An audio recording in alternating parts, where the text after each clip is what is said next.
ਸਤਿ ਸ਼੍ਰੀ ਅਕਾਲ। ਤੁਸੀਂ ਵੇਖ ਰਹੇ ਹੋ ਟੀਵੀ ਪੰਜਾਬ ਤੇ ਮੈਂ ਹਾਂ ਤੁਹਾਡੇ ਨਾਲ ਇੰਦਰਪ੍ਰੀਤ ਕੌਰ ਸੰਕੇੜਾ। ਖਬਰਾਂ ਦੇ ਇਸ ਬੁਲੇਟਿਨ ਵਿੱਚ ਤੁਹਾਡਾ ਸਵਾਗਤ ਹੈ। ਸਭ ਤੋਂ ਪਹਿਲਾਂ ਨਜ਼ਰ ਮਾਰਦੇ ਹਾਂ ਹੈਡਲਾਈਨਸ ਤੇ। ਇਮੀਗ੍ਰੇਸ਼ਨ ਦੇ ਵਿੱਚ ਹੋਏ ਵੱਡੇ ਬਦਲਾਅ ਅੱਜ ਤੋਂ ਨਵੇਂ ਨਿਯਮ ਹੋਏ ਲਾਗੂ। ਪ੍ਰਧਾਨ ਮੰਤਰੀ ਟਰੂਡੋ ਤੇ ਲੱਗੇ ਇਲਜ਼ਾਮ, ਗੱਲਬਾਤ ਲੀਕ ਕਰਨ ਤੇ ਲੱਗੇ ਦੋਸ਼। ਮੁੜ ਬੰਦ ਹੋਣਗੇ ਓਨਟਾਰੀਓ ਦੇ ਸਕੂਲ, ਵਰਕਰਾਂ ਵੱਲੋਂ ਹੜਤਾਲ ਦਾ ਐਲਾਨ। ਕੈਨੇਡਾ ਵਿੱਚ ਵੱਧ ਰਹੀ ਮਹਿੰਗਾਈ ਦਰ ਪਹੁੰਚੀ 6.9% ਤੇ। ਇਮੀਗ੍ਰੇਸ਼ਨ ਦੇ ਵਿੱਚ ਅੱਜ ਤੋਂ ਵੱਡੇ ਬਦਲਾਅ ਹੋ ਰਹੇ ਨੇ, ਜਿਸ ਬਾਰੇ IRCC ਵੱਲੋਂ ਪਹਿਲਾਂ ਹੀ ਦੱਸ ਦਿੱਤਾ ਗਿਆ ਸੀ। ਐਕਸਪ੍ਰੈਸ ਐਂਟਰੀ ਦੇ ਵਿੱਚ ਵੀ ਬਦਲਾਅ ਕੀਤੇ ਜਾ ਰਹੇ ਨੇ, ਜਿੱਥੇ ਕਈ ਨਵੇਂ ਕਾਰੋਬਾਰ ਲਿਸਟ ਦੇ ਵਿੱਚ ਸ਼ਾਮਿਲ ਕੀਤੇ ਜਾਣਗੇ। ਉਮੀਦਵਾਰਾਂ ਦੀਆਂ ਜ਼ਰੂਰਤਾਂ ਦੇ ਉੱਪਰ ਵੀ ਅਸਰ ਪਵੇਗਾ। ਹੁਣ ਇਸ ਬਦਲਾਅ ਦੇ ਬਾਰੇ ਕੀ ਹੈ ਪੂਰੀ ਜਾਣਕਾਰੀ ਤੁਹਾਨੂੰ ਦੱਸਾਂਗੇ ਇਸ ਖਬਰ ਵਿੱਚ। ਅੱਜ ਤੋਂ ਇਮੀਗ੍ਰੇਸ਼ਨ ਸਿਸਟਮ ਦੇ ਵਿੱਚ ਕਈ ਵੱਡੇ ਬਦਲਾਅ ਕੀਤੇ ਜਾ ਰਹੇ ਨੇ। ਪਿਛਲੇ ਦਿਨੀ IRCC ਵੱਲੋਂ ਇਸ ਬਾਰੇ ਅਪਡੇਟ ਜਾਰੀ ਕਰ ਦਿੱਤੀ ਗਈ ਸੀ, ਜਿਸ ਦਾ ਮਤਲਬ ਹੈ ਕਿ ਅੱਜ ਤੋਂ ਐਕਸਪ੍ਰੈਸ ਐਂਟਰੀ ਉਮੀਦਵਾਰਾਂ ਦੇ ਲਈ NOC ਚੇਂਜਸ ਲਾਗੂ ਕੀਤੇ ਜਾ ਰਹੇ ਹਨ। ਇਹ ਜੋ ਕਦਮ IRCC ਵੱਲੋਂ ਚੱਕਿਆ ਗਿਆ, ਇਸ ਦੇ ਨਾਲ 100 ਤੋਂ ਵੱਧ ਇਮੀਗ੍ਰੇਸ਼ਨ ਪ੍ਰੋਗਰਾਮਸ ਵਾਸਤੇ ਐਲੀਜੀਬਿਲਟੀ ਦੇ ਉੱਪਰ ਅਸਰ ਪਵੇਗਾ, ਜਿਸ ਦੇ ਵਿੱਚ ਐਕਸਪ੍ਰੈਸ ਐਂਟਰੀ ਵੀ ਸ਼ਾਮਿਲ ਹੈ। ਉਦਾਹਰਣ ਦੇ ਤੌਰ ਦੇ ਉੱਪਰ ਮੌਜੂਦਾ NOC ਸਿਸਟਮ ਦੇ ਵਿੱਚ ਜ਼ਰੂਰਤ ਹੁੰਦਾ ਹੈ ਕਿ ਐਕਸਪ੍ਰੈਸ ਐਂਟਰੀ ਉਮੀਦਵਾਰਾਂ ਦੇ ਕੋਲ NOC ਸਕੇਲ ਟਾਈਪ 0A ਔਰ B ਦਾ ਵਰਕ ਐਕਸਪੀਰੀਅੰਸ ਹੋਵੇ। ਪਰ ਹੁਣ ਨਵੇਂ ਬਦਲਾਵਾਂ ਦੇ ਮੁਤਾਬਕ ਇਹ ਟ੍ਰੇਨਿੰਗ, ਐਜੂਕੇਸ਼ਨ, ਐਕਸਪੀਰੀਅੰਸ ਅਤੇ ਰਿਸਪੌਂਸਿਬਿਲਿਟੀਜ਼ ਸਿਸਟਮ ਦੇ ਵਿੱਚ ਬਦਲ ਜਾਵੇਗਾ। ਹੁਣ ਲਿਸਟ ਦੇ ਵਿੱਚ 16 ਨਵੀਂ ਐਲੀਜੀਬਲ ਆਕਿਊਪੇਸ਼ਨਸ ਨੂੰ ਸ਼ਾਮਿਲ ਕੀਤਾ ਗਿਆ, ਜੋ ਕਿ ਇਸ ਪ੍ਰਕਾਰ ਹਨ: payroll administrators, dental assistants and dental laboratory assistants, nurses aides order line and patient service associates, pharmacy technical assistants and pharmacy assistants, elementary and secondary school teacher assistants, sheriff and bailiffs, correctional service officers, by law enforcement and other regulatory officers, residential and commercial installers and servicers, pest controllers, other repairers and servicers, transport truck drivers, bus drivers, subway operators and other transit operators, heavy equipment operators, aircraft assemblers। ਤੇ ਜਿਹੜੇ ਨਵੇਂ ਇਨਐਲੀਜੀਬਲ ਆਕਿਊਪੇਸ਼ਨਸ ਹਨ, ਉਸ ਦੇ ਵਿੱਚ program leaders and instructions in recreation, sport and fitness, tailors, dress makers, furriers ਨੂੰ ਸ਼ਾਮਿਲ ਕੀਤਾ ਗਿਆ ਹੈ। ਪ੍ਰਧਾਨ ਮੰਤਰੀ ਟਰੂਡੋ ਦੇ ਉੱਪਰ ਇਲਜ਼ਾਮ ਲੱਗੇ ਨੇ। ਇਲਜ਼ਾਮ ਹਨ ਕਿ ਉਹਨਾਂ ਵੱਲੋਂ ਗੱਲਬਾਤ ਲੀਕ ਕੀਤੀ ਗਈ। G20 ਦੇ ਸੰਮੇਲਨ ਦੌਰਾਨ ਚੀਨ ਦੇ ਰਾਸ਼ਟਰਪਤੀ ਦੇ ਨਾਲ ਪ੍ਰਧਾਨ ਮੰਤਰੀ ਦੀ ਮੁਲਾਕਾਤ ਹੋਈ ਸੀ ਤੇ ਹੁਣ ਚੀਨ ਦੇ ਰਾਸ਼ਟਰਪਤੀ ਕਹਿ ਰਹੇ ਨੇ ਕਿ ਉਹਨਾਂ ਵੱਲੋਂ, ਜਾਣੀ ਕਿ ਪ੍ਰਧਾਨ ਮੰਤਰੀ ਟਰੂਡੋ ਵੱਲੋਂ ਜੋ ਆਪਸ ਦੀ ਗੱਲਬਾਤ ਹੈ ਉਸ ਨੂੰ ਲੀਕ ਕੀਤਾ ਗਿਆ। ਚੀਨੀ ਰਾਸ਼ਟਰਪਤੀ ਵੱਲੋਂ ਪ੍ਰਧਾਨ ਮੰਤਰੀ ਜਸਟਿਨ ਟਰੂਡੋ ਦੇ ਉੱਪਰ ਦੋਸ਼ ਲਗਾਏ ਗਏ। ਚੀਨ ਦੇ ਰਾਸ਼ਟਰਪਤੀ ਸ਼ੀ ਜਿਨਪਿੰਗ ਦਾ ਦੋਸ਼ ਹੈ ਕਿ ਪ੍ਰਧਾਨ ਮੰਤਰੀ ਜਸਟਿਨ ਟਰੂਡੋ ਵੱਲੋਂ ਉਹਨਾਂ ਨਾਲ ਹੋਈ ਗੱਲਬਾਤ ਮੀਡੀਆ ਨੂੰ ਲੀਕ ਕੀਤੀ ਹੈ, ਜਿਸ ਬਾਰੇ ਉਹਨਾਂ ਵੱਲੋਂ ਆਪਣਾ ਪੱਖ ਰੱਖਿਆ ਗਿਆ। ਜੀ ਹਾਂ, ਚੀਨੀ ਰਾਸ਼ਟਰਪਤੀ ਸ਼ੀ ਜਿਨਪਿੰਗ ਨੇ ਕੈਨੇਡਾ ਦੇ ਪ੍ਰਧਾਨ ਮੰਤਰੀ ਜਸਟਿਨ ਟਰੂਡੋ ਉੱਪਰ ਦੋਵੇਂ ਨੇਤਾਵਾਂ ਵਿਚਾਲੇ ਹੋਈ ਗੱਲਬਾਤ ਦੇ ਤੱਤ ਮੀਡੀਆ ਨੂੰ ਲੀਕ ਕਰਕੇ ਗਲਤ ਵਿਵਹਾਰ ਕਰਨ ਦਾ ਦੋਸ਼ ਲਗਾਇਆ। ਇੰਡੋਨੇਸ਼ੀਆ ਦੇ ਬਾਲੀ ਵਿੱਚ ਹੋ ਰਹੇ G20 ਸੰਮੇਲਨ ਦੇ ਵਿੱਚ ਪ੍ਰਧਾਨ ਮੰਤਰੀ ਜਸਟਿਨ ਟਰੂਡੋ ਵੱਲੋਂ ਚੀਨ ਦੇ ਰਾਸ਼ਟਰਪਤੀ ਨਾਲ ਮੁਲਾਕਾਤ ਕੀਤੀ ਗਈ। ਦੋਨੋਂ ਨੇਤਾ ਆਮੋ ਸਾਹਮਣੇ ਨਜ਼ਰ ਆਏ। ਸ਼ੀ ਵੱਲੋਂ ਕਿਹਾ ਗਿਆ ਕਿ ਸਾਡੇ ਵਿਚਕਾਰ ਜੋ ਵੀ ਚਰਚਾ ਹੋਈ ਹੈ ਉਹ ਪੇਪਰ ਵਿੱਚ ਲੀਕ ਹੋ ਗਈ, ਜੋ ਕਿ ਉਚਿਤ ਨਹੀਂ। ਪ੍ਰਧਾਨ ਮੰਤਰੀ ਜਸਟਿਨ ਟਰੂਡੋ ਨੇ ਚੀਨੀ ਨੇਤਾ ਨੂੰ ਕਿਹਾ ਕਿ ਭਾਵੇਂ ਉਹਨਾਂ ਵਿੱਚ ਅਸਹਿਮਤੀ ਹੈ, ਪਰ ਉਹਨਾਂ ਨੂੰ ਮਿਲ ਕੇ ਕੰਮ ਕਰਨਾ ਚਾਹੀਦਾ ਹੈ। ਚਾਈਨੀਜ਼ ਰਾਸ਼ਟਰਪਤੀ ਸ਼ੀ ਦੇ ਰੋਕਣ ਤੋਂ ਪਹਿਲਾਂ ਟਰੂਡੋ ਨੇ ਕਿਹਾ ਕਿ ਅਸੀਂ ਸੁਤੰਤਰ ਅਤੇ ਸਪਸ਼ਟ ਸੰਵਾਦ ਦੇ ਵਿੱਚ ਵਿਸ਼ਵਾਸ ਕਰਦੇ ਹਾਂ।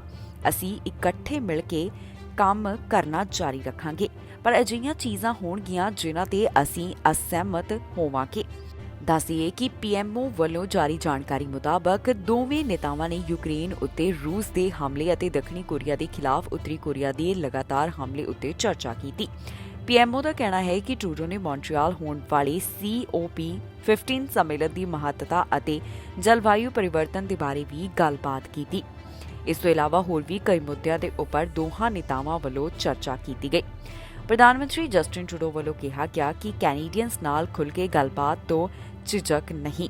ਦਰਅਸਲ ਟਰੂਡੋ ਦੀ ਸ਼ੀ ਨਾਲ ਗੱਲਬਾਤ ਕੋਈ ਅਧਿਕਾਰਤ ਮੀਟਿੰਗ ਨਹੀਂ ਸੀ, ਜਿਵੇਂ ਕਿ ਸ਼ੀ ਨੇ ਅਮਰੀਕੀ ਰਾਸ਼ਟਰਪਤੀ ਜੋ ਬਾਈਡਨ, ਅਰਜਨਟੀਨਾ ਦੇ ਰਾਸ਼ਟਰਪਤੀ ਅਤੇ ਹੋਰ ਕਈ ਰਾਸ਼ਟਰਪਤੀ ਨੇਤਾਵਾਂ ਦੇ ਨਾਲ ਕੀਤੀ ਸੀ। ਪ੍ਰੈਸ ਕਾਨਫਰੰਸ ਦੌਰਾਨ ਬੋਲਦਿਆਂ ਟਰੂਡੋ ਨੇ ਕਿਹਾ ਕਿ ਮੈਂ ਕੈਨੇਡੀਅਨਸ ਨਾਲ ਖੁੱਲ੍ਹ ਕੇ ਗੱਲ ਕਰਾਂਗਾ, ਭਾਵੇਂ ਅਸੀਂ ਮਹੱਤਵਪੂਰਨ ਅਤੇ ਕਈ ਵਾਰ ਨਾਜ਼ੁਕ ਵਿਸ਼ਿਆਂ ਤੇ ਚਰਚਾ ਕਰੀਏ। ਓਨਟਾਰੀਓ ਸੂਬੇ ਵਿੱਚ ਇੱਕ ਵਾਰ ਫਿਰ ਤੋਂ ਸਕੂਲ ਬੰਦ ਹੋ ਸਕਦੇ ਨੇ ਕਿਉਂਕਿ ਐਜੂਕੇਸ਼ਨਲ ਵਰਕਰਾਂ ਵੱਲੋਂ ਫਿਰ ਤੋਂ ਹੜਤਾਲ ਤੇ ਜਾਣ ਦਾ ਐਲਾਨ ਕਰ ਦਿੱਤਾ ਗਿਆ ਹੈ।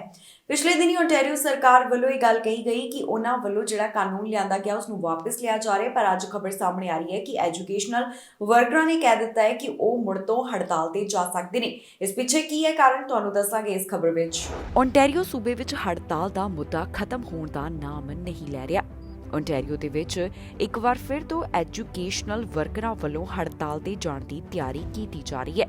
ਇਹਨਾਂ ਵੱਲੋਂ ਮੰਗ ਕੀਤੀ ਜਾ ਰਹੀ ਹੈ ਕਿ ਤਨਖਾਹਾਂ ਦੇ ਵਿੱਚ ਵਾਧਾ ਕੀਤਾ ਜਾਵੇ। ਜੀ ਹਾਂ, ਓਨਟਾਰੀਓ ਦੇ ਐਜੂਕੇਸ਼ਨ ਐਂਡ ਯੂਨੀਅਨ ਮਿਨਿਸਟਰ ਮੁਤਾਬਕ Canadian union of public employees ਵੱਲੋਂ ਮੁੜ ਤੋਂ ਹੜਤਾਲ ਤੇ ਜਾਣ ਲਈ ਨੋਟਿਸ ਦਿੱਤਾ ਹੈ। ਓਨਟਾਰੀਓ ਦੇ ਐਜੂਕੇਸ਼ਨਲ ਮਿਨਿਸਟਰ ਦੇ ਦੱਸਣ ਮੁਤਾਬਕ ਦੋਵੇਂ ਧਿਰਾਂ ਦੇ ਵਿੱਚ ਮੁੜ ਤੋਂ ਗੱਲਬਾਤ ਸ਼ੁਰੂ ਹੋਈ ਅਤੇ ਪ੍ਰੋਵਿੰਸ ਸਰਕਾਰ ਨੇ ਯੂਨੀਅਨ ਨੂੰ ਕਈ ਪੇਸ਼ਕਸ਼ਾਂ ਦਿੱਤੀਆਂ, ਜਿਨ੍ਹਾਂ ਨੂੰ ਯੂਨੀਅਨ ਵੱਲੋਂ ਰੱਦ ਕਰ ਦਿੱਤਾ ਗਿਆ। ਮਿਨਿਸਟਰ ਸਟੀਫਨ ਨੇ ਕਿਹਾ ਕਿ ਮੈਨੂੰ ਲੱਗਦਾ ਹੈ ਕਿ ਇਹ ਬੱਚਿਆਂ ਨਾਲ ਪੂਰੀ ਤਰ੍ਹਾਂ ਬੇਇਨਸਾਫੀ ਹੈ। ਇਹ ਬੇਲੋੜਾ ਹੈ। ਮੈਂਬਰਾਂ ਅਤੇ ਬੱਚਿਆਂ ਵਾਸਤੇ ਇੱਕ ਵਧੀਆ ਰਸਤਾ ਕੱਢਣ ਵਿੱਚ ਵਿਚਾਰ ਵਟਾਂਦਰਾ ਹੋਣਾ ਚਾਹੀਦਾ ਹੈ। ਅਸੀਂ ਸਾਰੇ ਨਿਰਾਸ਼ ਹਾਂ ਕਿ ਯੂਨੀਅਨ ਨੇ ਇਹ ਰਸਤਾ ਅਪਣਾਇਆ। ਪ੍ਰੈਸ ਬਿਆਨ ਦੇ ਵਿੱਚ CUPE ਨੇ ਕਿਹਾ ਕਿ ਸਿੱਖਿਆ ਕਰਮਚਾਰੀਆਂ ਨੇ ਇੱਕ ਸੰਭਾਵੀ ਸੂਬਾ ਵਿਆਪੀ ਹੜਤਾਲ ਦਾ ਨੋਟਿਸ ਦਿੱਤਾ ਹੈ ਜੋ 5 ਦਿਨਾਂ ਵਿੱਚ ਸ਼ੁਰੂ ਹੋ ਸਕਦੀ ਹੈ। ਬਿਆਨ ਵਿੱਚ CUPE ਦੇ Ontario school board council of unions ਦੀ ਪ੍ਰਧਾਨ ਨੇ ਕਿਹਾ ਕਿ ਯੂਨੀਅਨ ਸਿੱਖਿਆ ਕਰਮਚਾਰੀਆਂ ਲਈ ਨੌਕਰੀਆਂ ਵਿੱਚ ਸੁਧਾਰ ਅਤੇ ਵਿਦਿਆਰਥੀਆਂ ਵਾਸਤੇ ਸੇਵਾਵਾਂ ਨੂੰ ਬਿਹਤਰ ਬਣਾਉਣ ਤੇ ਕੇਂਦਰਿਤ ਹੈ। ਯੂਨੀਅਨ ਦੇ ਦੱਸਣ ਮੁਤਾਬਕ ਪ੍ਰੋਵਿੰਸ ਨੇ 3.95% ਵਾਧੇ ਦੀ ਪੇਸ਼ਕਸ਼ ਕੀਤੀ। ਇੱਕ ਪ੍ਰੈਸ ਕਾਨਫਰੰਸ ਦੇ ਵਿੱਚ ਜਾਣਕਾਰੀ ਸਾਂਝੀ ਕਰਦਿਆਂ ਦੱਸਿਆ ਗਿਆ ਕਿ ਪ੍ਰੋਵਿੰਸ ਨੇ ਯੂਨੀਅਨ ਨੂੰ ਇੱਕ ਸਮੂਹਿਕ ਸਮਝੌਤੇ ਤਹਿਤ ਸਾਲਾਨਾ 1% ਘੰਟਾ ਵਾਧੇ ਦੀ ਪੇਸ਼ਕਸ਼ ਕੀਤੀ, ਜੋ ਕਿ 3.95% ਵਾਧੇ ਦੀ ਰਕਮ ਹੋਵੇਗੀ। ਦੱਸਿਆ ਜਾ ਰਿਹਾ ਹੈ ਕਿ ਵਰਕਰਾਂ ਦੀ ਜਿੱਤ ਹੈ, ਪਰ ਇਹ ਕਾਫੀ ਨਹੀਂ। ਇਸ ਤੋਂ ਇਲਾਵਾ ਉਹਨਾਂ ਦਾ ਕਹਿਣਾ ਹੈ ਕਿ ਸਾਡੇ ਕੋਲ ਇਸ ਹੜਤਾਲ ਦੇ ਨੋਟਿਸ ਦੀ ਮਿਆਦ ਖਤਮ ਹੋਣ ਤੋਂ ਪਹਿਲਾਂ 5 ਦਿਨ ਹਨ। ਇਹ 5 ਦਿਨ ਹਨ ਜੋ ਕਿ ਇਸ ਸਰਕਾਰ ਵਾਸਤੇ ਮੌਕੇ ਦੀ ਪਹਿਚਾਣ ਹੋਣਗੇ ਕਿ ਉਹਨਾਂ ਨੇ ਓਨਟਾਰੀਓ ਦੇ 20 ਲੱਖ ਵਿਦਿਆਰਥੀਆਂ ਦੇ ਜੀਵਨ ਵਿੱਚ ਬਦਲਾਅ ਲਿਆਉਣਾ ਹੈ। ਇਸ ਤੋਂ ਪਹਿਲਾਂ ਓਨਟਾਰੀਓ ਸਰਕਾਰ ਵੱਲੋਂ ਐਜੂਕੇਸ਼ਨਲ ਵਰਕਰਾਂ ਦੀ ਹੜਤਾਲ ਨੂੰ ਰੋਕਣ ਵਾਸਤੇ ਜਿਹੜਾ ਕਾਨੂੰਨ ਲਿਆਂਦਾ ਗਿਆ ਸੀ ਉਸ ਨੂੰ ਵਾਪਸ ਲਿਆ ਗਿਆ। ਓਨਟਾਰੀਓ ਦੇ 55,000 ਐਜੂਕੇਸ਼ਨਲ ਵਰਕਰਾਂ ਦੀ ਨੁਮਾਇੰਦਗੀ ਕਰਨ ਵਾਲੀ union Canadian union of public employees ਦੀ ਹੜਤਾਲ ਨੂੰ ਰੋਕਣ ਵਾਸਤੇ ਸਰਕਾਰ ਵੱਲੋਂ ਇੱਕ ਬਿੱਲ ਲਿਆਂਦਾ ਗਿਆ ਸੀ, ਜਿਸ ਨੂੰ ਸਰਬਸੰਮਤੀ ਦੇ ਨਾਲ ਰੱਦ ਕਰ ਦਿੱਤਾ ਗਿਆ ਤੇ ਇਸ ਬਾਰੇ ਓਨਟਾਰੀਓ ਦੇ ਪ੍ਰੀਮੀਅਰ ਡਗ ਫੋਰਡ ਵੱਲੋਂ ਵੀ ਜਾਣਕਾਰੀ ਸਾਂਝੀ ਕੀਤੀ ਗਈ ਸੀ। ਕੈਨੇਡਾ ਵਿੱਚ ਇਸ ਸਮੇਂ ਬੱਚਿਆਂ ਨੂੰ ਮਿਲਣ ਵਾਲੀਆਂ ਦਵਾਈਆਂ ਕਾਫੀ ਘੱਟ ਦਿਖਾਈ ਦੇ ਰਹੀਆਂ ਨੇ। ਇਸ ਦੀ ਜੋ ਸ਼ਾਰਟੇਜ ਹੈ ਉਸ ਕਾਰਨ ਬਹੁਤ ਸਾਰੇ ਮਾਂ-ਬਾਪ ਵੀ ਆਪਣੀ ਸਮੱਸਿਆ ਦੱਸਦੇ ਹੋਏ ਦਿਖਾਈ ਦਿੱਤੇ। ਹੁਣ ਇਹ ਮੁੱਦਾ NDP ਲੀਡਰ ਜਗਮੀਤ ਸਿੰਘ ਵੱਲੋਂ ਚੁੱਕਿਆ ਗਿਆ, ਜਿੱਥੇ ਉਹਨਾਂ ਨੇ ਸੋਸ਼ਲ ਮੀਡੀਆ ਦੇ ਰਾਹੀਂ ਆਪਣੀ ਆਵਾਜ਼ ਬੁਲੰਦ ਕੀਤੀ ਹੈ। ਇਸ ਸਮੇਂ ਬੱਚਿਆਂ ਦੀ ਦਵਾਈ ਦੇ ਵਿੱਚ ਜੋ ਸ਼ਾਰਟੇਜ ਆਈ ਹੈ ਉਹ ਇੱਕ ਵੱਡਾ ਚਿੰਤਾ ਦਾ ਵਿਸ਼ਾ ਬਣਿਆ ਹੋਇਆ ਹੈ। ਕੈਨੇਡਾ ਦੇ ਅਲੱਗ-ਅਲੱਗ ਹਿੱਸਿਆਂ ਦੇ ਵਿੱਚ ਇਸ ਤਰ੍ਹਾਂ ਦੇਖਣ ਨੂੰ ਮਿਲ ਰਿਹਾ ਤੇ ਜਗਮੀਤ ਸਿੰਘ ਵੱਲੋਂ ਇਹ ਮੁੱਦਾ ਚੁੱਕਿਆ ਗਿਆ, ਜਿੱਥੇ NDP ਲੀਡਰ ਜਗਮੀਤ ਸਿੰਘ ਕਹਿੰਦੇ ਨੇ ਕਿ ਦੇਸ਼ ਭਰ ਦੇ ਬੱਚੇ ਇਸ ਸਮੇਂ ਪ੍ਰਭਾਵਿਤ ਹੋ ਰਹੇ ਨੇ ਕਿਉਂਕਿ ਉਹਨਾਂ ਦੀਆਂ ਦਵਾਈਆਂ ਦੀ ਸ਼ਾਰਟੇਜ ਦੇਖਣ ਨੂੰ ਮਿਲ ਰਹੀ ਹੈ। ਇਸ ਤੋਂ ਇਲਾਵਾ ਸਰਜਰੀ ਨੂੰ ਵੀ ਅੱਗੇ ਰੱਦ ਕੀਤਾ ਜਾ ਰਿਹਾ ਹੈ। ਮਾਂ-ਬਾਪ ਵੀ ਲਗਾਤਾਰ ਇਸ ਗੱਲ ਨੂੰ ਲੈ ਕੇ ਆਪਣੇ ਵਿਚਾਰ ਸਾਂਝੇ ਕਰ ਰਹੇ ਨੇ ਤੇ ਉਹਨਾਂ ਵੱਲੋਂ ਹੈਲਥ ਕੇਅਰ ਸਿਸਟਮ ਦੇ ਉੱਪਰ ਕਈ ਤਰ੍ਹਾਂ ਦੇ ਸਵਾਲ ਖੜੇ ਕੀਤੇ ਜਾ ਰਹੇ ਹਨ। NDP ਲੀਡਰ ਜਗਮੀਤ ਸਿੰਘ ਨੇ ਇਸ ਬਾਰੇ ਸੋਸ਼ਲ ਮੀਡੀਆ ਪਲੇਟਫਾਰਮ ਦੇ ਉੱਪਰ ਆਪਣੇ ਵਿਚਾਰ ਸਾਂਝੇ ਕੀਤੇ ਤੇ ਨਾਲ ਹੀ ਉਹਨਾਂ ਵੱਲੋਂ ਇੱਕ ਵਾਅਦਾ ਵੀ ਕੀਤਾ ਗਿਆ। ਕੀ ਕਹਿਣਾ ਹੈ ਉਹਨਾਂ ਦਾ, ਆਓ ਤੁਹਾਨੂੰ ਸੁਣਾਉਂਦੇ ਹਾਂ। Parents would do anything to take away the pain that the kids are experiencing. It should be easy in a country like ours to find medication to treat a fever or an infection. But the reality is, shelves in Canada are bare. On top of that, hospitals like the Children's Hospital I'm standing beside today are filled with children. The wait times are agonizing. Surgeries are being delayed. This is wrong. Instead of pointing fingers about who to blame, this Liberal government should be moving mountains to solve this problem. As Prime Minister, I would use every resource possible to buy or manufacture the medication that our kids need. I would use all resources possible to make sure our kids can get the care they need. Kids shouldn't have to suffer because of government inaction.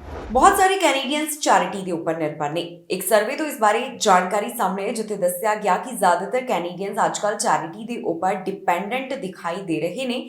ਵੱਧ ਰਹੀ ਮਹਿੰਗਾਈ ਦਾ ਵੀ ਇਸ ਦੌਰਾਨ ਜ਼ਿਕਰ ਕੀਤਾ ਗਿਆ। ਆਪਣੀਆਂ ਜ਼ਰੂਰੀ ਲੋੜਾਂ ਵਾਸਤੇ ਕੈਨੇਡੀਅਨਸ ਚੈਰਿਟੀ ਤੇ ਨਿਰਭਰ ਹਨ। ਅਜਿਹੇ ਕੈਨੇਡੀਅਨਸ ਦੀ ਗਿਣਤੀ ਕਾਫੀ ਜ਼ਿਆਦਾ ਦੱਸੀ ਜਾ ਰਹੀ ਹੈ।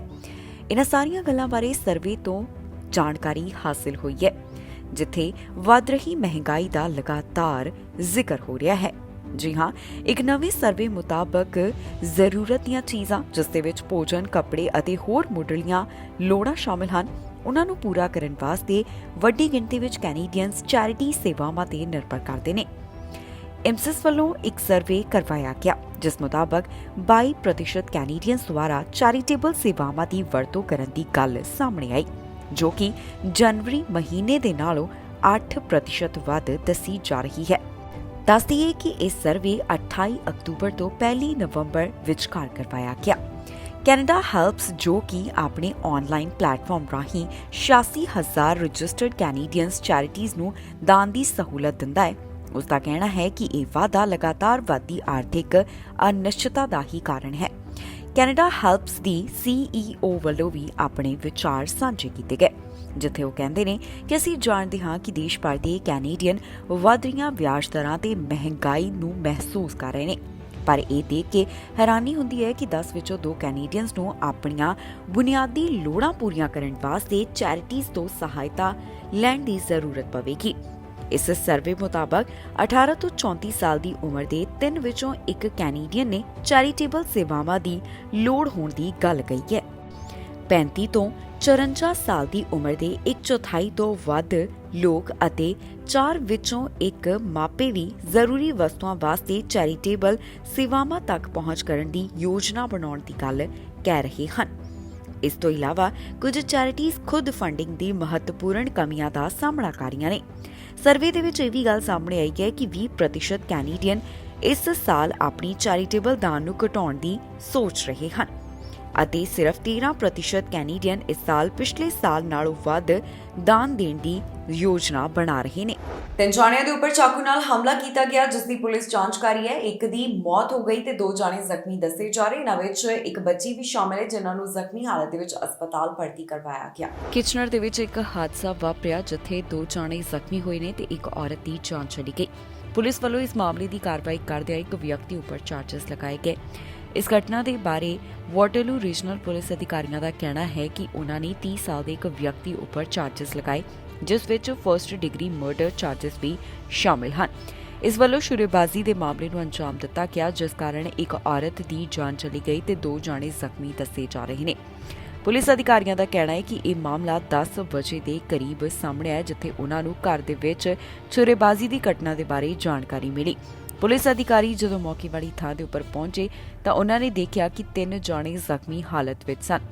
ਫਿਰ 41 ਸਾਲਾ ਔਰਤ ਨੂੰ ਮੌਕੇ ਵਾਲੀ ਥਾਂ ਦੇ ਉੱਪਰ ਹੀ ਮ੍ਰਿਤਕ ਐਲਾਨ ਕਰ ਦਿੱਤਾ ਗਿਆ, ਜਦਕਿ 51 ਸਾਲਾ ਔਰਤ ਤੇ 7 ਸਾਲ ਦੀ ਬੱਚੀ ਨੂੰ ਗੰਭੀਰ ਹਾਲਤ ਦੇ ਚੱਲਦਿਆਂ ਹਸਪਤਾਲ ਵਿੱਚ ਭਰਤੀ ਕਰਵਾਇਆ ਗਿਆ। ਇਸ ਤੋਂ ਬਾਅਦ ਪੁਲਿਸ ਨੇ ਇੱਕ 30 ਸਾਲ ਦੇ ਵਿਅਕਤੀ ਨੂੰ ਹਿਰਾਸਤ ਦੇ ਵਿੱਚ ਲਿਆ, ਜੋ ਕਿ ਕਿਚਨਰ ਦੇ ਨਾਲ ਹੀ ਸੰਬੰਧਿਤ ਦੱਸਿਆ ਗਿਆ।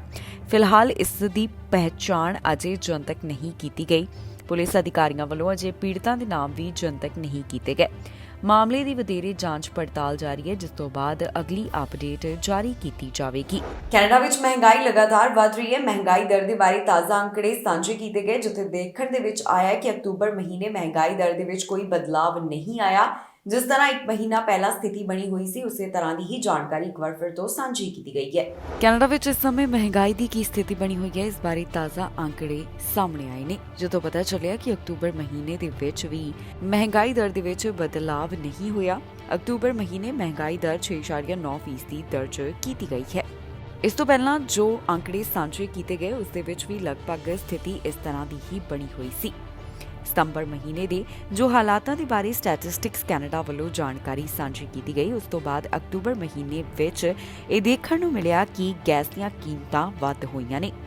ਅਕਤੂਬਰ ਮਹੀਨੇ ਦੌਰਾਨ ਹੀ ਖਾਣ ਪੀਣ ਦੀਆਂ ਚੀਜ਼ਾਂ ਦੀਆਂ ਕੀਮਤਾਂ ਵੀ ਜ਼ਿਆਦਾ ਹੋਈਆਂ, ਜਿਸ ਦੇ ਵਿੱਚ 10.1% ਦਾ ਵਾਧਾ ਦਰਜ ਕੀਤਾ ਗਿਆ।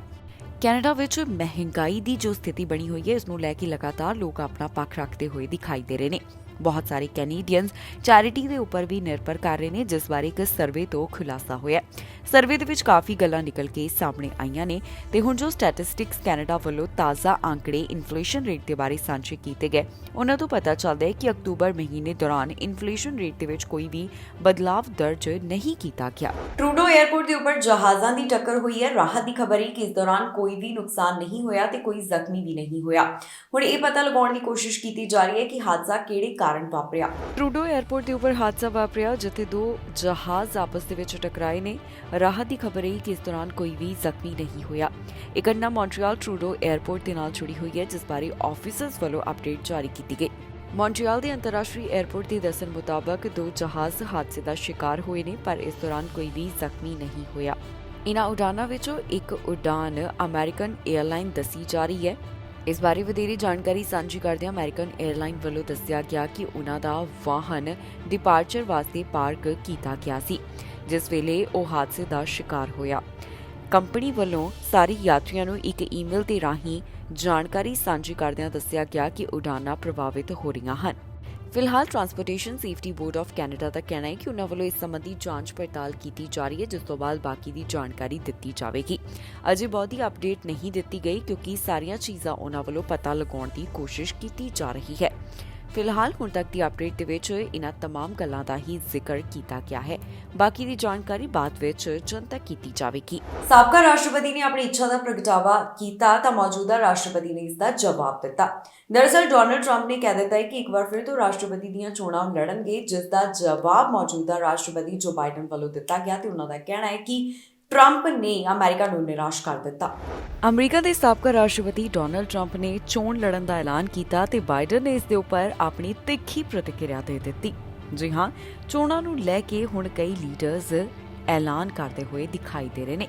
ਹੁਣ ਇਸੇ ਤਰ੍ਹਾਂ ਦਾ ਐਲਾਨ ਸਾਬਕਾ ਰਾਸ਼ਟਰਪਤੀ ਡੋਨਾਲਡ ਟਰੰਪ ਵੱਲੋਂ ਕੀਤਾ ਗਿਆ। ਹੁਣ ਜਦੋਂ ਡੋਨਾਲਡ ਟਰੰਪ ਵੱਲੋਂ ਤੀਜੀ ਵਾਰ ਵਾਈਟ ਹਾਊਸ ਦੀ ਚੋਣ ਲੜਨ ਦਾ ਐਲਾਨ ਕੀਤਾ ਗਿਆ ਤਾਂ ਇਸ ਦੇ ਉੱਪਰ ਮੌਜੂਦਾ ਰਾਸ਼ਟਰਪਤੀ ਜੋ ਬਾਈਡਨ ਨੇ ਕਿਹਾ ਕਿ ਸਾਬਕਾ ਰਾਸ਼ਟਰਪਤੀ ਨੇ ਅਮਰੀਕਾ ਨੂੰ ਨਿਰਾਸ਼ ਕੀਤਾ ਹੈ। ਟਰੰਪ ਰਾਸ਼ਟਰਪਤੀ ਵਜੋਂ ਆਪਣੇ ਸ਼ਾਸਨ ਨਾਲ ਸੰਬੰਧਿਤ ਕਈ ਅਪਰਾਧਿਕ ਮਾਮਲਿਆਂ ਦੀ ਜਾਂਚ ਦਾ ਸਾਹਮਣਾ ਕਰ ਰਹੇ ਹਨ। ਉਹਨਾਂ ਵੱਲੋਂ ਇਹਨਾਂ तमाम ਗੱਲਾਂ ਦਾ ਜ਼ਿਕਰ ਕੀਤਾ ਗਿਆ। ਦੱਸ ਦਈਏ ਕਿ ਟਰੰਪ ਅਤੇ ਬਾਈਡਨ ਵਿਚਕਾਰ ਫਿਰ ਤੋਂ ਮੁਕਾਬਲਾ ਹੋ ਸਕਦਾ ਹੈ। ਪਾਮ ਬੀਚ ਸਥਿਤ ਮਾਰ-ਏ-ਲਾਗੋ ਕਲੱਬ ਵਿੱਚ ਅਮਰੀਕਾ 30 ਅਮਰੀਕੀ ਝੰਡਿਆਂ ਅਤੇ ਮੇਕ ਅਮਰੀਕਾ ਗ੍ਰੇਟ ਅਗੇਨ ਨਾਅਰੇ ਵਾਲੇ ਬੈਨਰ ਦੇ ਵਿਚਕਾਰ ਖੜੇ ਟਰੰਪ ਨੇ ਆਪਣੇ ਹਜ਼ਾਰਾਂ ਸਪੋਰਟਰਸ ਨੂੰ ਕਿਹਾ ਕਿ ਅਮਰੀਕਾ ਨੂੰ ਫਿਰ ਤੋਂ ਮਹਾਨ ਬਣਾਉਣ ਵਾਸਤੇ ਮੈਂ ਅੱਜ ਅਮਰੀਕਾ ਦੇ ਰਾਸ਼ਟਰਪਤੀ ਵਾਸਤੇ ਆਪਣੀ ਉਮੀਦਵਾਰੀ ਦਾ ਐਲਾਨ ਕਰਦਾ ਹਾਂ। ਜਦੋਂ ਉਹਨਾਂ ਵੱਲੋਂ ਇਹ ਐਲਾਨ ਕੀਤਾ ਗਿਆ ਤਾਂ ਰਾਸ਼ਟਰਪਤੀ ਬਾਈਡਨ ਇੰਡੋਨੇਸ਼ੀਆ ਦੇ ਬਾਲੀ ਵਿੱਚ ਮੌਜੂਦ ਸਨ, ਜਿੱਥੇ ਉਹ G20 ਸਿਖਰ ਸੰਮੇਲਨ ਦੇ ਵਿੱਚ ਹਿੱਸਾ ਲੈਣ ਦੇ ਲਈ ਪਹੁੰਚੇ। ਇੱਥੋਂ ਹੀ ਉਹਨਾਂ ਵੱਲੋਂ ਕਹਿ ਦਿੱਤਾ ਗਿਆ ਕਿ ਡੋਨਾਲਡ ਟਰੰਪ ਨੇ ਅਮਰੀਕਾ ਨੂੰ ਨਿਰਾਸ਼ ਕੀਤਾ ਹੈ। ਇਸ ਮੌਕੇ ਉਹਨਾਂ ਨੇ 6 ਜਨਵਰੀ ਦੀ ਘਟਨਾ ਦਾ ਖਾਸ ਤੌਰ ਤੇ ਉੱਪਰ ਜ਼ਿਕਰ ਕੀਤਾ। ਅਮਰੀਕਾ ਮੈਕਸੀਕੋ ਬਾਰਡਰ ਦੇ ਬਾਰੇ ਤਾਜ਼ਾ ਅਪਡੇਟ ਸਾਹਮਣੇ ਆਈ, ਜਿੱਥੇ ਮੌਜੂਦਾ ਹਾਲਾਤਾਂ ਦੇ ਬਾਰੇ ਦੱਸਿਆ ਗਿਆ। ਜੋ ਟਰੰਪ ਪ੍ਰਸ਼ਾਸਨ ਦੌਰਾਨ ਸਖਤੀ ਕੀਤੀ ਗਈ ਸੀ ਉਸ ਨੂੰ ਹਟਾਉਣ ਦਾ ਐਲਾਨ ਕਰ ਦਿੱਤਾ ਗਿਆ ਹੈ, ਜਿਸ ਬਾਰੇ ਜੱਜ ਨੇ ਆਪਣਾ ਫੈਸਲਾ ਸੁਣਾਇਆ। ਅਮਰੀਕਾ ਮੈਕਸੀਕੋ ਬਾਰਡਰ ਦੇ ਬਾਰੇ ਵੱਡੀ ਅਪਡੇਟ ਸਾਹਮਣੇ ਆਈ ਹੈ, ਜਿੱਥੇ ਟਰੰਪ ਪ੍ਰਸ਼ਾਸਨ ਦੌਰਾਨ ਲਗਾਈਆਂ ਪਾਬੰਦੀਆਂ ਨੂੰ ਖਤਮ ਕਰਨ ਦੇ ਆਦੇਸ਼ ਜਾਰੀ ਕਰ ਦਿੱਤੇ ਗਏ ਨੇ। ਜੀ ਹਾਂ, ਅਮਰੀਕਾ ਦੇ ਵਿੱਚ ਦਾਖਲ ਹੋਣ ਵਾਲੇ ਪ੍ਰਵਾਸੀਆਂ ਨੂੰ ਵੱਡੀ ਰਾਹਤ ਦਿੱਤੀ ਗਈ ਹੈ, ਜਿੱਥੇ ਜੱਜ ਵੱਲੋਂ ਆਪਣਾ ਫੈਸਲਾ ਸੁਣਾਇਆ ਗਿਆ ਤੇ ਉਹਨਾਂ ਨੇ ਆਦੇਸ਼ ਦਿੱਤੇ ਨੇ ਕਿ ਟਰੰਪ ਪ੍ਰਸ਼ਾਸਨ ਦੌਰਾਨ ਲਗਾਈਆਂ ਸਖਤ ਪਾਬੰਦੀਆਂ ਨੂੰ ਹੁਣ ਖਤਮ ਕੀਤਾ ਜਾ ਰਿਹਾ ਹੈ। ਦੱਸ ਦਈਏ ਕਿ ਸਾਬਕਾ ਰਾਸ਼ਟਰਪਤੀ ਡੋਨਾਲਡ ਟਰੰਪ ਵੱਲੋਂ ਕੋਵਿਡ-19 ਪੈਂਡੇਮਿਕ ਦੀ ਸ਼ੁਰੂਆਤ ਤੋਂ ਬਾਰਡਰ ਦੇ ਉੱਪਰ ਕੁਝ ਪਾਬੰਦੀਆਂ ਲਗਾ ਦਿੱਤੀਆਂ ਗਈਆਂ, ਜਿਸ ਬਾਰੇ ਅਮਰੀਕੀ ਜ਼ਿਲ੍ਹਾ ਜੱਜ ਵੱਲੋਂ ਆਪਣਾ ਫੈਸਲਾ ਸੁਣਾਇਆ ਗਿਆ ਤੇ ਉਹਨਾਂ ਵੱਲੋਂ ਇਹਨਾਂ ਪਾਬੰਦੀਆਂ ਨੂੰ ਮਨਮਾਨੀ ਦੱਸਿਆ ਹੈ, ਜਿੱਥੇ ਉਹਨਾਂ ਦਾ ਕਹਿਣਾ ਹੈ ਕਿ ਪਰਿਵਾਰਾਂ ਅਤੇ ਇਕੱਲੇ ਬਾਲਗਾਂ ਵਾਸਤੇ ਇਹਨਾਂ ਨੂੰ ਲਾਗੂ ਕਰਨਾ ਤੁਰੰਤ ਖਤਮ ਹੋਣਾ ਚਾਹੀਦਾ ਹੈ। ਪ੍ਰਸ਼ਾਸਨ ਨੇ ਇਕੱਲੇ ਯਾਤਰਾ ਕਰਨ ਵਾਲੇ ਬੱਚਿਆਂ ਤੇ ਇਸ ਨੂੰ ਲਾਗੂ ਨਹੀਂ ਕੀਤਾ। ਜੱਜ ਵੱਲੋਂ ਇਸ ਤਰ੍ਹਾਂ ਦੇ ਹੁਕਮ 21 ਦਸੰਬਰ ਤੋਂ ਲਾਗੂ ਕਰਨ ਵਾਸਤੇ ਕਹਿ ਦਿੱਤਾ ਗਿਆ ਹੈ, ਜਿਸ ਦੀ ਤਿਆਰੀ ਕਰਨ ਲਈ 5 ਹਫ਼ਤਿਆਂ ਦਾ ਸਮਾਂ ਦਿੱਤਾ ਗਿਆ। ਜ਼ਿਕਰਯੋਗ ਹੈ ਕਿ ਮਾਰਚ 2020 ਦੇ ਵਿੱਚ ਨਿਯਮ ਲਾਗੂ ਹੋਣ ਤੋਂ ਬਾਅਦ ਪ੍ਰਵਾਸੀਆਂ ਨੂੰ 2.4 ਮਿਲੀਅਨ ਤੋਂ ਵੱਧ ਵਾਰ ਸੰਯੁਕਤ ਰਾਜ ਤੋਂ ਬਾਹਰ ਕੱਢਿਆ ਗਿਆ, ਜਿਸ ਵਿੱਚ ਪ੍ਰਵਾਸੀਆਂ ਨੂੰ ਕੋਵਿਡ-19 ਦੇ ਫੈਲਣ ਨੂੰ ਰੋਕਣ ਦੇ ਆਧਾਰ ਤੇ ਯੂਐਸ ਅਤੇ ਅੰਤਰਰਾਸ਼ਟਰੀ ਕਾਨੂੰਨ ਦੇ ਤਹਿਤ ਸ਼ਰਨ ਲੈਣ ਦੇ ਅਧਿਕਾਰਾਂ ਤੋਂ ਇਨਕਾਰ ਕੀਤਾ ਗਿਆ। ਮਈ ਮਹੀਨੇ ਵਿੱਚ ਪ੍ਰਵਾਸੀਆਂ ਨੂੰ ਇੱਕ ਦਿਨ ਵਿੱਚ ਕਰੀਬ 7,800 ਵਾਰ ਰੋਕਿਆ ਗਿਆ। ਹੁਣ ਇਮੀਗ੍ਰੇਸ਼ਨ ਐਡਵੋਕੇਸੀ ਸਮੂਹਾਂ ਵੱਲੋਂ ਟਾਈਟਲ 42 ਨੂੰ ਖਤਮ ਕਰਨ ਵਾਸਤੇ ਸਖਤ ਦਬਾਅ ਪਾਇਆ ਗਿਆ। ਇੱਕ ਘਰ ਵਿੱਚੋਂ ਲਾਸ਼ਾਂ ਮਿਲਣ ਦਾ ਮਾਮਲਾ ਸਾਹਮਣੇ ਆਇਆ। ਇਹ ਮਾਮਲਾ ਫਿਨਿਕਸ ਦੇ ਨਾਲ ਜੁੜਿਆ ਹੋਇਆ ਹੈ। ਕਿੰਨੀਆਂ ਲਾਸ਼ਾਂ ਮਿਲੀਆਂ ਇਹ ਤਾਂ ਪੁਲਿਸ ਵੱਲੋਂ ਨਹੀਂ ਦੱਸਿਆ ਗਿਆ। ਉਹ ਮਾਮਲੇ ਦੀ ਜਾਂਚ ਕਰ ਰਹੇ ਨੇ। ਇੱਕ ਘਰ ਵਿੱਚੋਂ ਕਈ ਲਾਸ਼ਾਂ ਮਿਲਣ ਦਾ ਮਾਮਲਾ ਸਾਹਮਣੇ ਆਇਆ, ਜਿਸ ਦੀ ਪੁਲਿਸ ਵੱਲੋਂ ਜਾਂਚ ਕੀਤੀ ਜਾ ਰਹੀ ਹੈ। ਪੁਲਿਸ ਅਧਿਕਾਰੀਆਂ ਦਾ ਕਹਿਣਾ ਹੈ ਕਿ ਫਿਨਿਕਸ ਦੇ ਨਾਲ ਜੁੜੀ ਹੋਈ ਇੱਕ ਅਜਿਹੀ ਘਟਨਾ ਸਾਹਮਣੇ ਆਈ ਜਿੱਥੇ ਘਰ ਦੇ ਵਿੱਚੋਂ ਕਈ ਲੋਕ ਮ੍ਰਿਤਕ ਹਾਲਤ ਦੇ ਵਿੱਚ ਮਿਲੇ ਨੇ। ਡਿਪਾਰਟਮੈਂਟ ਦੇ ਸਪੋਕਸਪਰਸਨ ਵੱਲੋਂ ਜਾਣਕਾਰੀ ਸਾਂਝੀ ਕਰਦਿਆਂ ਕਿਹਾ ਗਿਆ ਕਿ ਇਹ ਮਾਮਲਾ ਵੈਸਟ ਅਗਸਟਾ ਐਵੀਨਿਊ ਦੇ ਨੇੜਿਓਂ ਸਾਹਮਣੇ ਆਇਆ।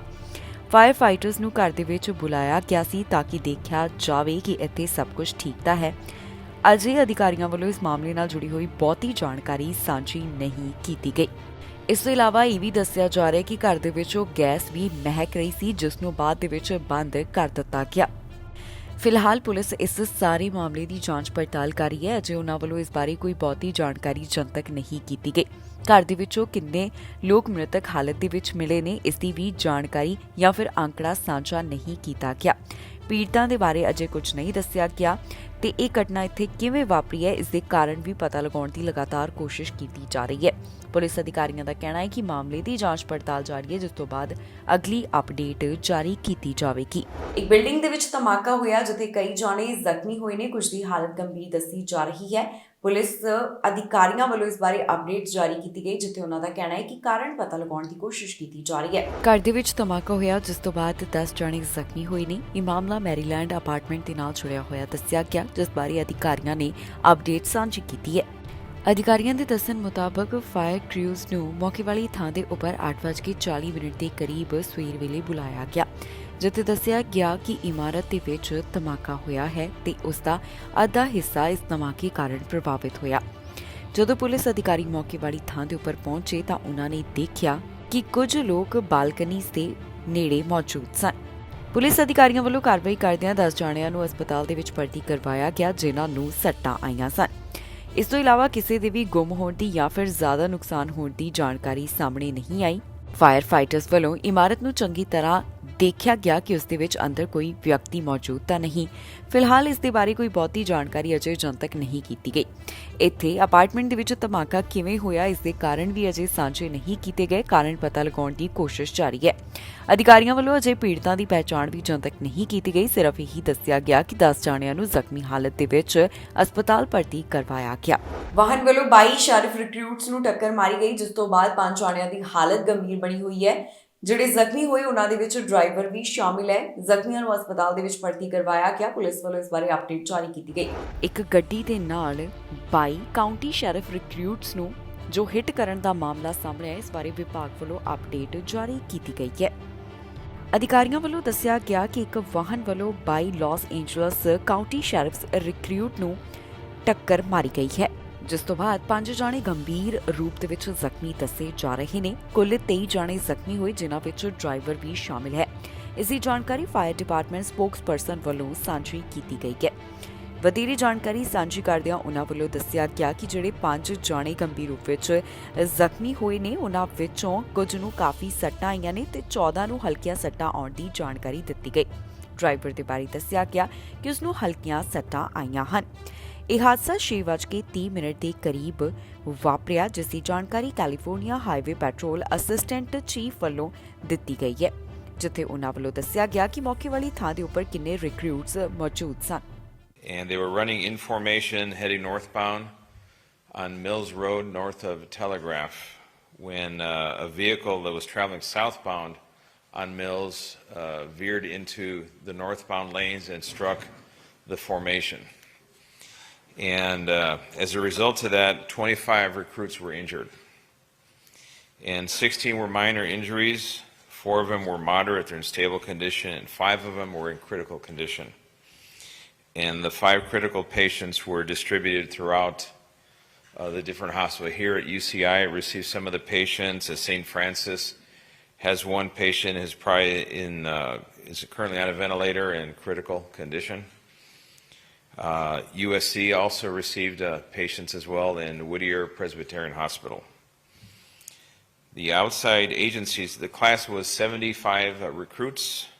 Of the 75, there was also not just from 65 from the department, but also participating agencies, which was Bell PD, Glendale PD, Pasadena PD, El Segundo PD, and UCLA Police Department. The driver is a male Hispanic, 22 years of age, who was detained at the scene. And the CHP is handling the investigation as is proper because this is unincorporated county area, so they will handle the traffic collision itself. We're handling our investigation. The driver was transported to local hospital. They were negative on field sobriety test and blew a 0.0.